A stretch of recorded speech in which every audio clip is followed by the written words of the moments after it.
Hello student, today we will discuss about DC motor starter.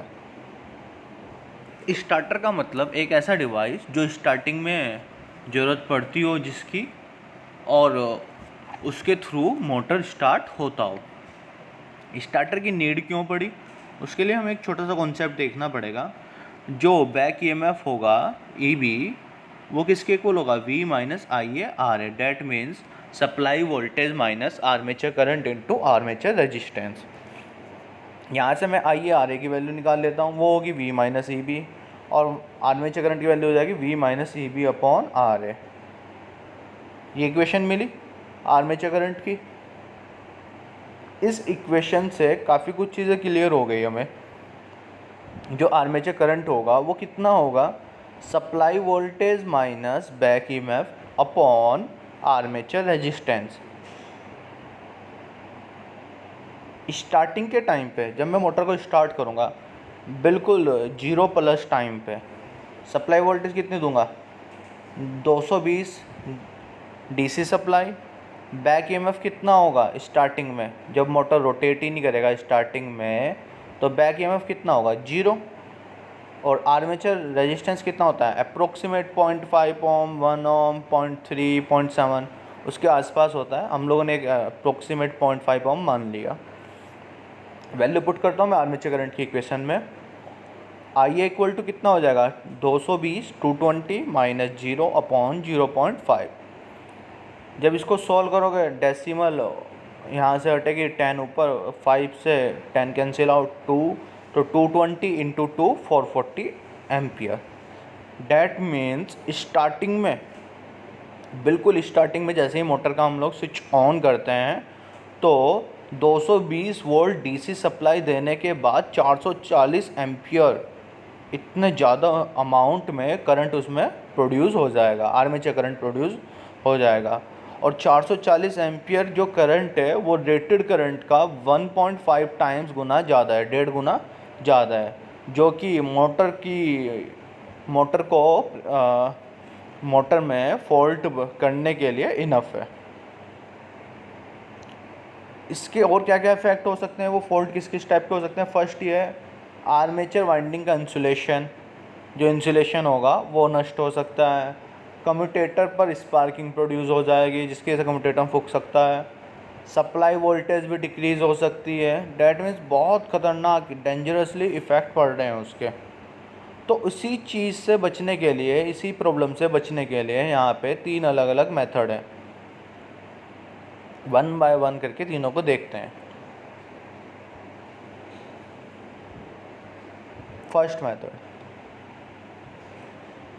3 point starter. Second method 4 point starter. Last 2 point starter. जो 3 point और 4 point starter है उनका use किया जाता है shunt and compound DC motor में, और जो 2 पॉइंट स्टार्टर है उसका यूज़ किया जाता है सीरीज DC मोटर में। 3 पॉइंट स्टार्टर में फील्ड वाइंडिंग जो होगी वो 9 वोल्ट कॉइल के साथ जुड़ी हुई होगी और आर्मेचर वाइंडिंग वो अलग से होगी, और लाइन एक अलग से लाइन वाली सप्लाई होगी। डेट्स वाइज में 3 पॉइंट हो गए, एक लाइन वाला पॉइंट, दूसरा आर्मेचर वाइंडिंग वाला पॉइंट, तीसरा फील्ड कॉइल वाला पॉइंट। डेट्स वाइज को 3 पॉइंट स्टार्टर हम लोग बोलते हैं। स्टार्टिंग में जो आर्मेचर करंट होगा वो ज़्यादा होगा तो स्टार्टर क्या करेगा, इसको देखते हैं हम लोग। इसमें 9 वोल्ट कोयल क्या करेगी, शुरू में 9 वोल्ट कोयल का कोई काम नहीं होगा क्योंकि फील्ड में करंट कम होगा तो वहाँ पे ये कोई इफ़ेक्ट डालेगी ही नहीं।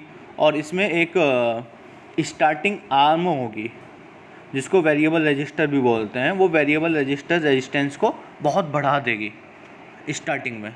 जब बहुत ज़्यादा बढ़ा देगी तो उसकी वजह से क्या होगा, रेजिस्टेंस बढ़ेगा तो करंट कम अपने आप हो जाएगा। और जैसे जैसे स्पीड बढ़ती जाएगी वैसे वैसे फील्ड में करंट भी बढ़ता जाएगा। फील्ड में करंट बढ़ेगा तो वो उस वेरिएबल रजिस्टर वाली जो आर्म थी उसे अपने पास अट्रैक्ट कर लेगी। अट्रैक्ट करने के बाद वहाँ पे रेजिस्टेंस 0 हो जाएगा। रेजिस्टेंस 0 होने से आर्मेचर करंट वो आर्मेचर करंट अपना जब नॉर्मल स्पीड पर दौड़ना शुरू कर देगी, रन करना शुरू कर देगी, मोटर चलना शुरू कर देगी, तो रेजिस्टेंस जीरो होने से वहाँ पे स्पीड पे होगी, तो आर्मेचर करंट कम हो जाएगा, मतलब नॉर्मल हो जाएगा। क्यों? क्योंकि बैक ईएमएफ आ चुका है। अदरवाइज़ बैक ईएमएफ नहीं होता तो फिर से वही कि रेजिस्टेंस वो बढ़ा देगी, रेजिस्टेंस बढ़ाने से आर्मेचर करंट कम हो जाएगा। अब इसमें एक प्रॉब्लम थी 3 पॉइंट स्टार्टर में, उस प्रॉब्लम को दूर करने के लिए 4 पॉइंट स्टार्टर यूज़ किया गया। इसमें प्रॉब्लम क्या थी कि रेजिस्टेंस के अधिक होने की वजह से फ्लक्स में फील्ड वाइंडिंग में रेजिस्टेंस के अधिक होने की वजह से जब रेजिस्टेंस ज़्यादा होगा तो वो कुछ लॉसेस होने शुरू होंगे, वहाँ पे लॉसेस होने शुरू होंगे तो स्पीड को भी हम लोग चेंज नहीं कर सकते क्योंकि फ्लक्स को वो कम कर रहा है रेजिस्टेंस। डेट्स वाई हम लोगों ने 4 पॉइंट स्टार्टर यूज़ करना शुरू किया, जिसमें फील्ड वाइंडिंग को हम लोगों ने डायरेक्ट जोड़ दिया और जो 9 वोल्ट कॉइल थी उसको हम लोगों ने एक अलग से रेजिस्टेंस में जोड़ दिया। तो यहाँ पे 4 पॉइंट हो गए। डेट्स वाई इसको 4 पॉइंट स्टार्टर कहा जाता है और ये 3 पॉइंट स्टार्टर से ज़्यादा सुपीरियर होता है। पहला पॉइंट लाइन वाला, सेकंड 9 वोल्ट कॉइल वाला, थर्ड फील्ड वाइंडिंग और फोर्थ आर्मेचर करंट वाला। तो 4 पॉइंट हो गए, डेट्स वाई इसको 4 पॉइंट स्टार्टर बोल रहे हैं। सीरीज डीसी मोटर में ये सब कुछ चीज़ें पॉसिबल नहीं है क्योंकि आर्मेचर और फील्ड वाइंडिंग एक साथ जुड़ी हुई है।